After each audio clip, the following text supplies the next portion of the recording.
Guys, and in this video today we're going to be learning how to identify the proper statistical inference method when we are given a certain situation.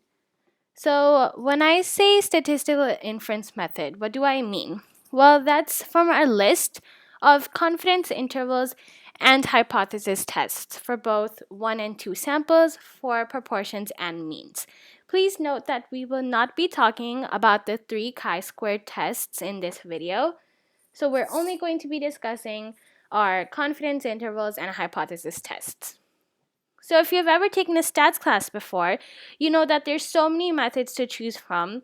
And here we're just going to be discussing the steps that you may need to take when deciding which method to use.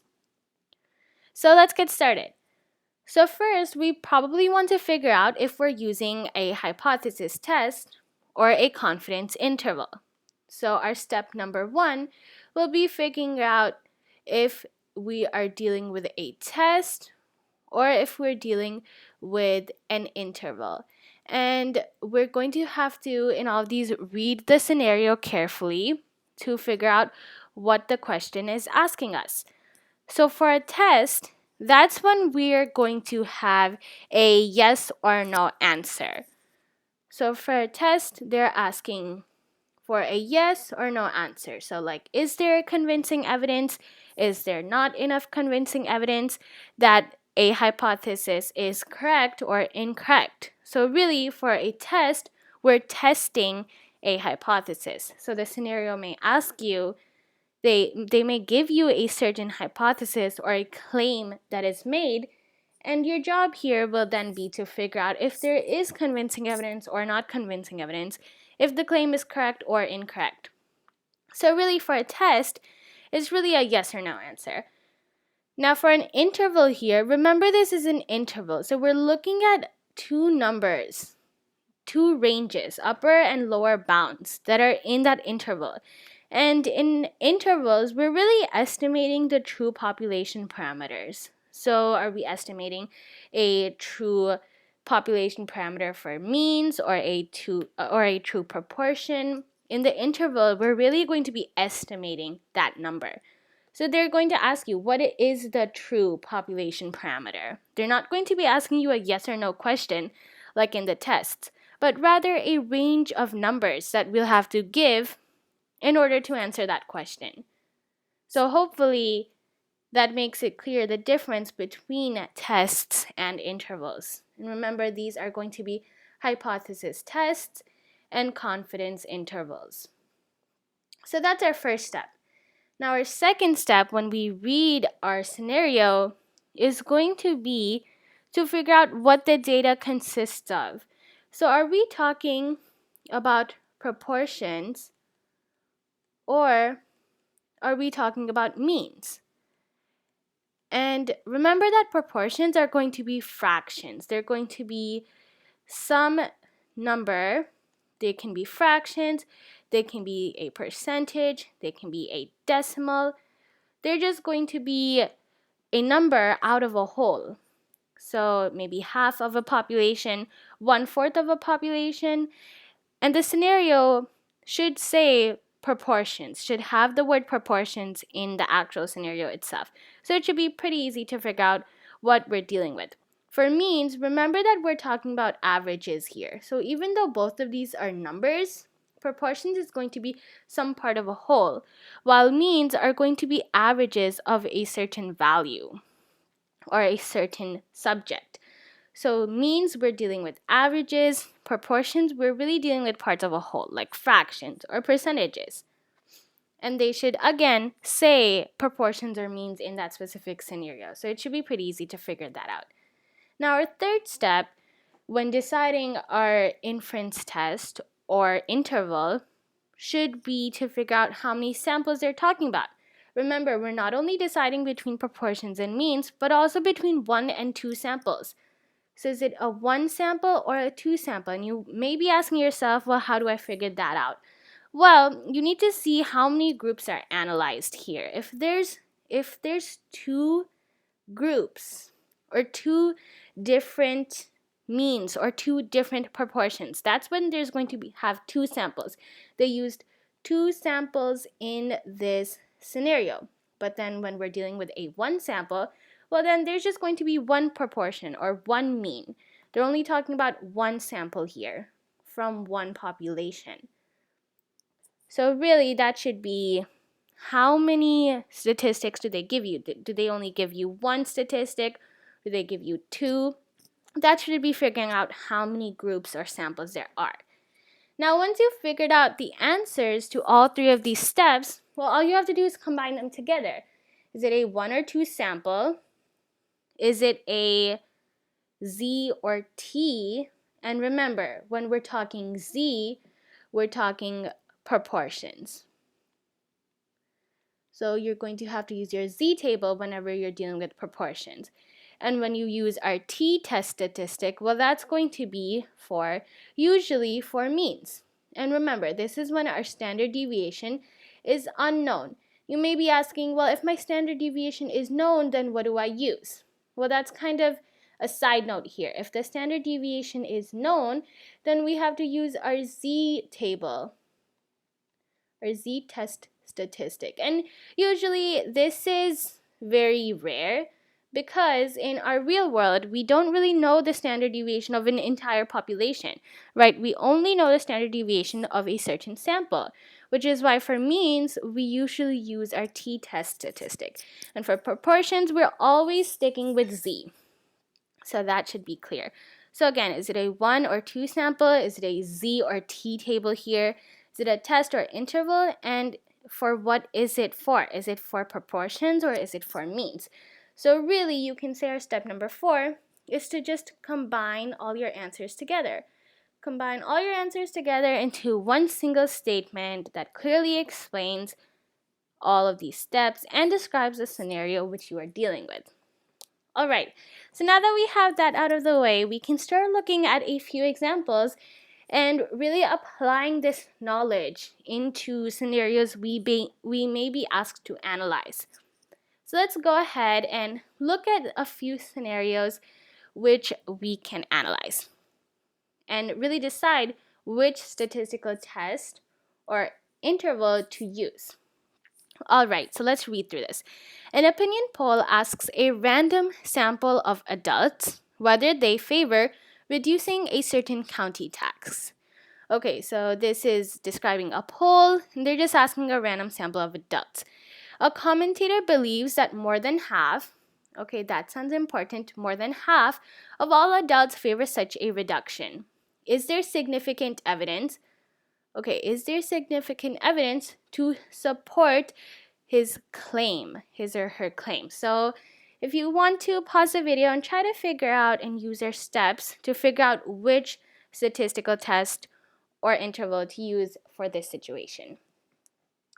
All right, so hopefully you have an idea in your mind. So let's go over this example together. All right, so they're asking, so we just have to go ahead and follow our steps. So we know that step number 1 was if we're dealing with a interval or a test. And remember, for our test, we're going to be using a yes or no answer. And for interval, we want a range of values. So here, right at the end of this, is there significant evidence to support this commentator's claim? Well, if they're asking, is there significant evidence, that's similar to a yes or no question, right? You can ask, yes, there is convincing evidence, or no, there is no convincing evidence to support this claim. And usually when we're talking about claims, we're talking about tests or hypotheses, right? Is this hypothesis correct? Does this hypothesis make sense? So really, since this is a yes or no scenario, we're going to be dealing with a test here. And hopefully it's clear that because they're asking if there's significant evidence, that's why there's a test. All right, so step number 2. What does the data consist of? Proportions or means? Well, let's see here. Remember that our proportions is going to be a fraction of a population, such as half or 1/4, or like 0.34 of these people. Well, over here it says more than half. And that doesn't sound like an average to me. That sounds more of a fraction of a whole. So really, that could be a proportion. So we know we're dealing with proportions here because they're not talking about averages, they're talking about parts of a whole in this certain scenario. And for our last step, we're seeing how many samples there are. How many different samples are we dealing with here? Well, in this scenario here, it's just random sample of adults, whether they favor reducing a certain county tax. Okay, so they're asking this one random sample, right? They don't say two, they only say a random sample. So we know we're dealing with only one sample here. Nice and easy. They're only asking this one random sample of adults. And remember, when we have proportions, right here, I'm just going to say we always use C. So now that we have all of our 3 steps, we can actually combine all of these into our final answer, to that final statistical test here that we have to use. All right, so let's start. When we say which test, we want to start off with a sample. So here I know it's one sample. Okay, and now we want to see, is it a Z or a T test? Well, we're using proportions, so again, that's going to be Z. So one sample Z test or interval, well, we established that in number 1. Z test. And then for what? Is it for mean? Is it for proportions? Well, that's right here in step 2 for P. That stands for that population proportion here. So one sample Z test for P. That's pretty easy, right? We just combine step number 3 here, and this is just step number 1, our test, and their proportion, well, that's just step number 2. We just combine our steps to figure out a seemingly complicated interval or test, a seemingly complicated inference method, into just 3 easy steps which we can correctly identify then. All right, so let's go on, do another example here. We have the resting pulse rate of 11 people was measured before and after. Okay, before and after experiencing a new thrill ride at an amusement park. Okay, so they're measuring these pulse rates of 11 people before and after. So if they have these 11 subjects, then their table probably looks something like this. They have this subject, and then they have before, and they have after. So it looks like each subject has 2 final measurements here. All right, so the researcher wanted to check the mean difference. Oh, look, they already tell us we're dealing with means here. So that's nice. Mean difference in pulse rates for each subject, and to see if there is a significant difference in pulse rates. Okay, so let's, again, just go ahead, pause the video if you want to try this out on your own before we go and review it together. All right, so for step number 1, let us decide what we're dealing with here. Are we estimating an interval, or are we testing a hypothesis where there's a yes or no question? So over here, they're asking us to see if there is a significant difference. So yes, there is a significant difference. No, there is not a significant difference. So you should really be thinking that we're going to be dealing with a test here. Again, significant difference is more like if there's convincing evidence. Does this provide convincing evidence that this claim is correct? That's a yes or no. That's going to be a test then. Now, how do we know that? Again, that yes or no question. All right, so step number 2. What are we dealing with here? Proportions or means? And again, the nice thing about this problem is they literally told us right here that they're going to be dealing with means. And remember, pulse rates, that's probably going to be some type of average. So we don't really have to do a lot of thinking on this step. That's means. And remember, when we're dealing with means, usually we don't have the population standard deviation. That's not really a real world scenario where they give us a population standard deviation. So most of the times that statistic is unknown. So we're going to be dealing with the t-table here, the t-test statistic. All right, and for step number 3, how many samples are we dealing with? How many groups of people did they analyze?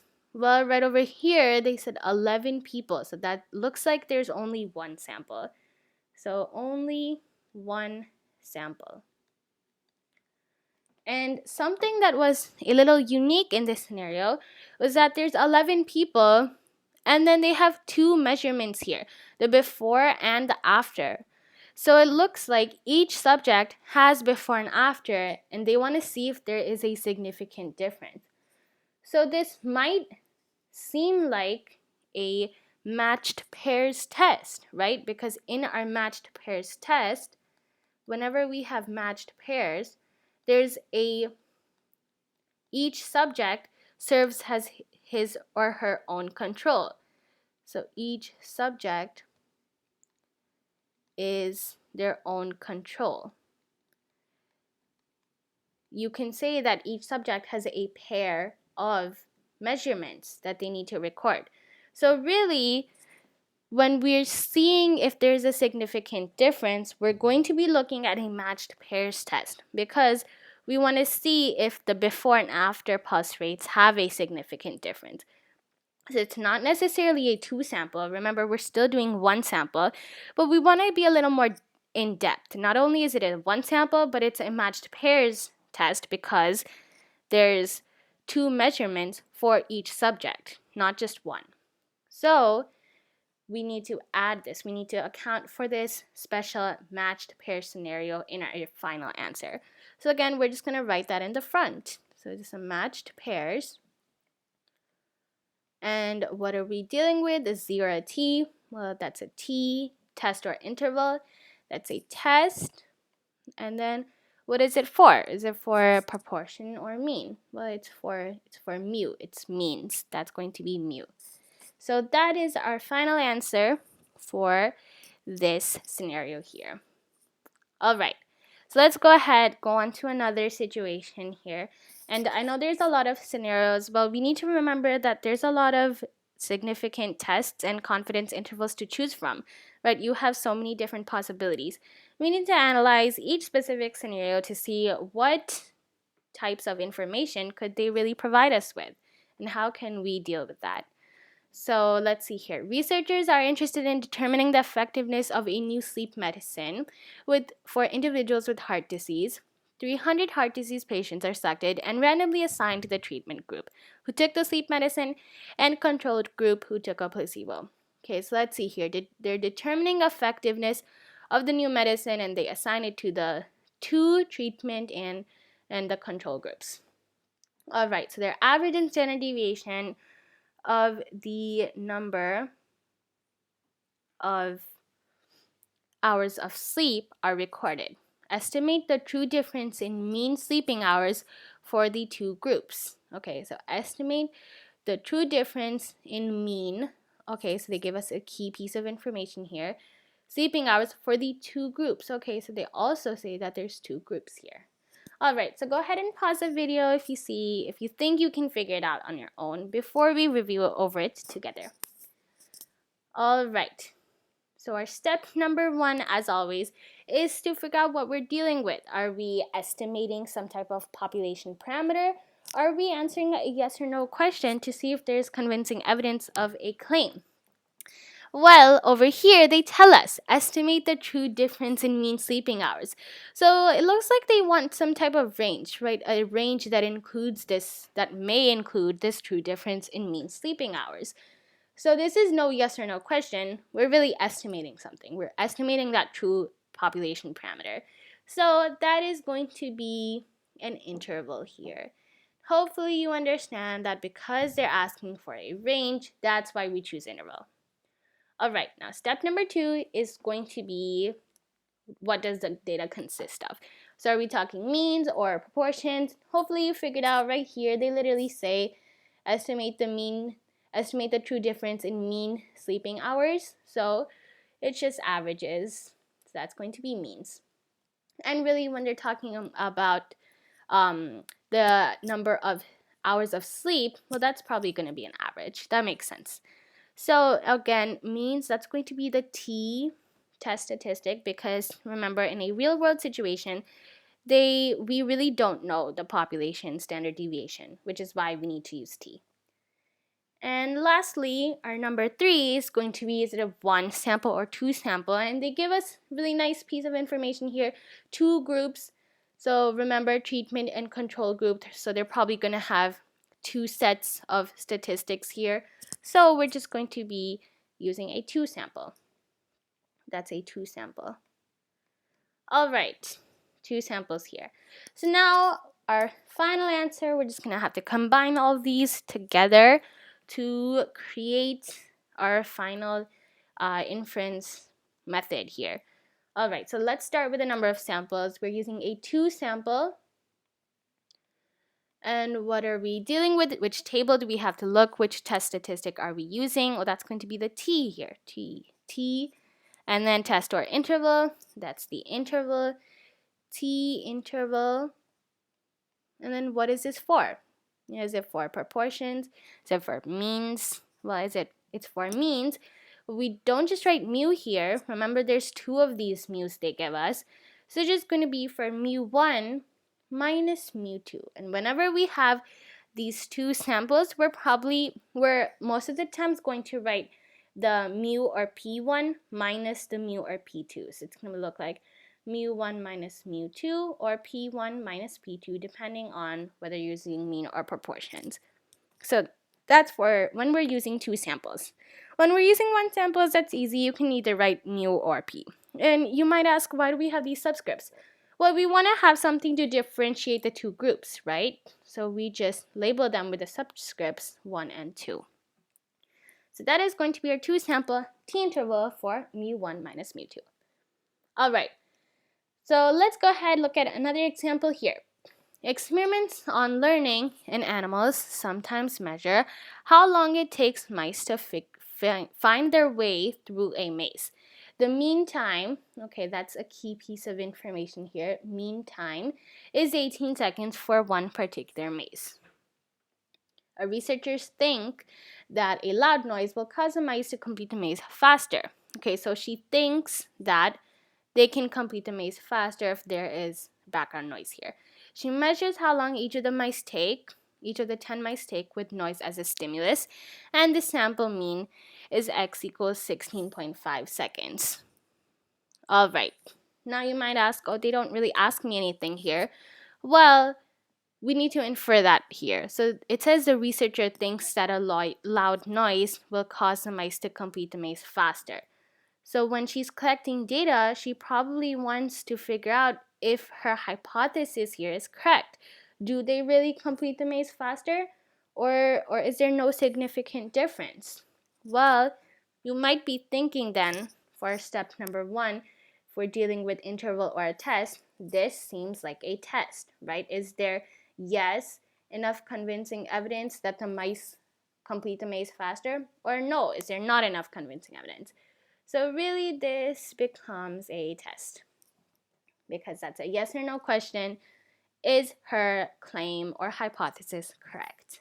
Remember, it doesn't say if we want to calculate an interval, right? It just says the hypothesis of the researcher, which then we can infer that it must be a test because, of course, then we want to figure out if she's correct or not. All right, so step number 1 will be test. Now step number 2, what does the data consist of? Means or proportions? Well, look, they tell us right here that it is means. So we don't really have to do much thinking here. That just means when you're talking about the time they take, that's probably going to be an average. And remember, when we use means, again, using that t, we don't really know that sigma or the population standard deviation. And for last step number 3, how many samples are there? Are we dealing with 1 sample or 2 sample? Well, right here it says the sample mean, and then it just says 1 sample, the 1 sample of the 10 mice. So then we're just going to be dealing with 1 sample right here, right? So that 1 sample, that's going to be only these 10 mice, only 1 sample mean. So it's just going to be 1. Now we can combine all these together to create our final answer here. So again, start with the sample. So 1 sample, which T or Z, that's a T. T, is it a test or an interval? Well, that's a test. And then what is it for? Is it for proportion P or means mu? Well, they tell us right here, it's for mu. So for mu. So one sample, t-test for mu. So hopefully that makes sense. All right, so let's go on to another example here. These are just so fun to do. All right, so again, you can pause the video if you think you can figure this out on your own before we go over it together. So in a recent telephone survey, 3,204 randomly selected adults were asked to cite their primary source of daily news. 4 in 10 adults, okay, so they said 4 in 10. They don't really give us a specific number out of the total. They just say 4 in 10. Remember, we can write that as 0.4. So 0.4 of the adults said they read a newspaper either in print or online almost every day. Estimate the true proportion of adults who would read either a newspaper or its online equivalent for their daily news. So right away, you must be thinking they ask you to estimate something. They don't ask you for a yes or no answer. We're replying this question with a range of numbers with an upper and lower bound. So really, that's going to be an interval that we're dealing with. That's going to be that range. We're going to be estimating a true population parameter here. So step 1, interval. Step number 2, what does the data consist of? Well, look, they tell us here again that it's going to be proportions. So we can just go ahead and write that down. And what if they didn't tell us that? Well, you can see here 4 in 10 adults. They don't give us an average number of the total 3,204. They just say 4 in 10. And that sounds like a part of a whole. That's going to be a proportion. That's 0.4. And remember, with proportions, there's only one test statistic. There's only Z. You can only use that Z table. There's no T here. So for proportions, that's easy. We just have to use a Z. And now step number 3. How many samples are there? Is it a 1 or a 2 sample? Well, this must be pretty easy here. They only have one sample of that 3,204 adults here. So it's just a 1 sample. They don't have 2 different statistics here. They just have one, that's 0.4. So it is going to be a 1 sample. All right, so now we can combine all of these answers to create our final answer here. So again, start with a sample. So 1 sample, and then which test statistic are we using? That's Z, and then interval or a test, but that's an interval right here. We know that because they ask us to estimate a true population parameter, the true proportion of adults who would read that. So Z interval, and what are we doing this for? Is it proportions or means? Well, they say right here for proportions, so we can just write our P. So 1 sample, Z interval for P. That sounds like a lot, but when we split it up into the steps, you can see how each component makes sense from our situation. All right, so we're going to be moving on to the last example here. And really, if you think you can do this, pause the video. By this point, you should have a clear idea of what we're looking for when we read each scenario. All right, so of the 1,009 adults surveyed in a survey, so surveys are popular here, 676 responded yes. In December 2007, 622 of the 1,020 randomly selected adults in the United States had responded yes to the same question.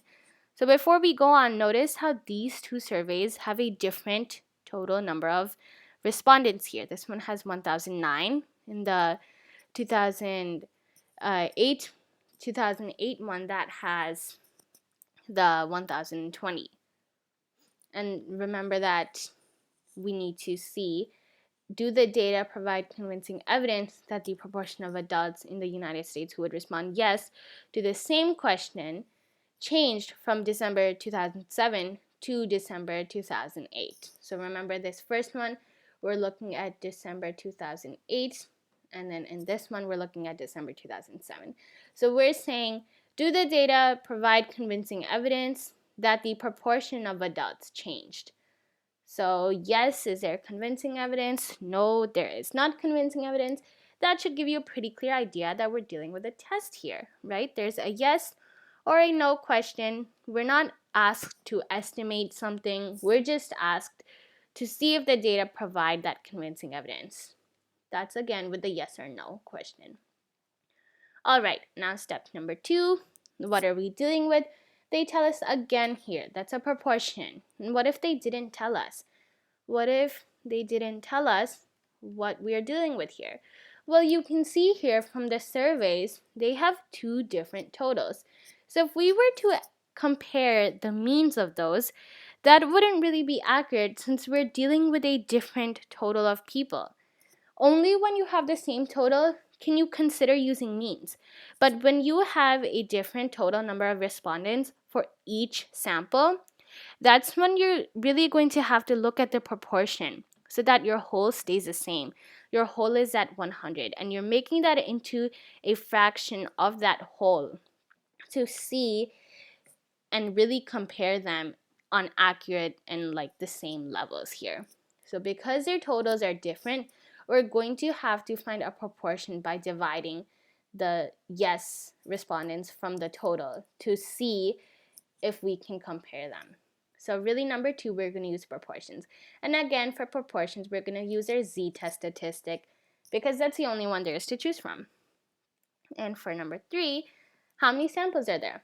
Well, we have 2007 respondents, 2008 respondents, and you might say to yourself that because there's 2 different groups, we have 2 different samples, so it's a 2 sample. And that is correct. There's a 2 sample here. Now we can combine all our answers to produce our final method here. So again, start with the sample, 2 sample, and then which table do we look at? That's a z table. Z test or interval. Well, we figured that's a test because they want us to see if the data provides that convincing evidence. That's really a key part. Is there convincing evidence or not? So z test for, and remember, because there's a 2 sample, I know I'm going to have to write something like P1 minus P2 because when we compare these groups, we can label one as P1 and one as P2. And to see if there's convincing evidence, well, we must have to compare these, so we have to say P1 minus P2 here because we subtract these to see if there's that convincing evidence. So there's a 2 samples z-test for P1 minus P2. That is our last example for today, and I think we went through a lot of them, and hopefully you have a clear idea of how to choose the proper statistical inference method here.